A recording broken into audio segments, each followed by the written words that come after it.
Welcome back into Fox 43 AM Live, where I'm joined now by Lacey Kinder with Capper and Mike Pressgrove with PDQ Construction. How are you guys doing today? Good. How are you? I'm doing well. So I first kind of want to start off by just talking a little bit about a specific type of house. I believe it's ADA compliant. So would you mind talking about what that means and what it means to be that way? We, as a lot of us know, the Americans with Disabilities Act was enacted in July of 1990, and it had a lot of stipulations, and one of those stipulations that is very important is accessibility in public accommodations such as transportation, hotels, restaurants, but we don't really think about the accessibility piece for private residential homes. And so a lot of homes are not built to be ADA compliant, such as zero entry. A lot of homes have steps. They don't have wide enough hallways or turnaround space in kitchens. Light switches might be too low or too high, excuse me, too high. Or countertops are too high, or bathroom sinks are too high, or you don't have a roll-in shower. So oftentimes people who need that accessibility either have to purchase an already existing home and do a lot of remodeling to it, or they have to purchase land and build their own home from the ground up. Which both are extremely expensive options, right? They are, and I have known a lot of people that have had to do that and to make it work for them. So, you know, and then as we all age, we kind of lose our mobility, no matter who we are.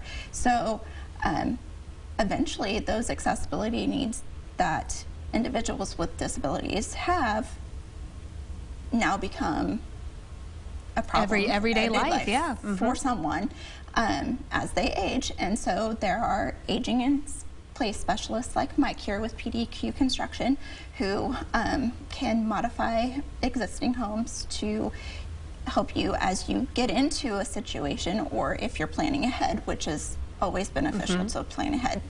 You really gave me the perfect segue there, so thank you for that. I was going to ask you, Mike, here about living in or age. Is it living? What was it? Was aging in place. Aging in place. Okay, I keep wanting to say standing in place or living in place. That is not right. Aging in place. So tell me about this concept. It's very interesting. And I mean, is it something that is becoming more and more popular too? Well, it's coming more and more popular, especially as everybody starts aging. Years ago, when I first started getting into it, you know, we had worked on a project, and he wanted everything so he could get around. And you know, after spending money on this project, which I thought was a crazy amount at the time, you know, he was able to, you know, move around his whole house, keep the same way of living. And I'd asked him, I said, why would you spend that kind of money? And because he was up there in years, he says, you know, he says, if I can stay here another 2, 3, 4, 5 years, he says, I've already made that money and I'm still living here. This is where I like, you know. So it dawned on me then, I thought, boy, you're right. You know, if you spend a little bit of money to stay there, you're more comfortable. You're not spending a bunch of money somewhere else until you have to. And so now the projects we do, honestly, people are looking towards the future and trying to prep beforehand. So we go in and do these projects and you know, get it ready, but like for blocking for different things. You know, we're putting it in the walls, ready to go. We'll take pictures of things like that, so when they get to that point, we know where everything is and can set it up for them. So keeping somebody in their home as long as they can is very, very important to some people.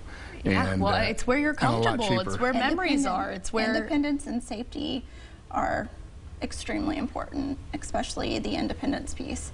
You don't know how important it is for somebody with a disability to be as independent as possible, and to have to rely on others when you can make these type of accommodations in your home is essential. Yeah, and I mean, it just proves all the more that you're self-reliant and, Right. and, you know, gives you that own kind of self-confidence boost. And, Absolutely. And I mean, are you guys seeing a lot of people doing this here in Topeka now? Or I know you said it is growing more popular. Of course, we're all aging every single day, you know, but I just am curious, is this something that you're seeing people turn to? When they realize that they can do that, and sometimes it's to the point where they're really scared. They're like, well, we got to do something, and then sometimes you run into things that happen, you know, accidents, things like that, and you know, they don't know what to do. How are we going to do this? So you're going in there trying to figure out, okay, what do we got to widen? You know, how are we going to get them in there? Because a lot of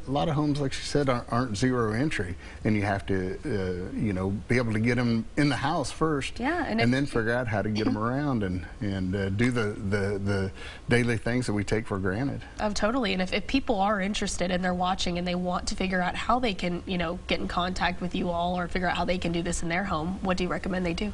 So there are websites out there that have blog posts and things like that. You can also navigate the Americans with Disabilities website, which is ada.gov. It's very tedious, that website, but valuable information there. And then if you're interested in remodeling your home to your needs, definitely reach out to Mike with PDQ Construction. All right. Well, thank you both for coming on Thank today. you. It's very interesting to learn about that stuff. Absolutely. All right. We'll be right back with more Fox 43.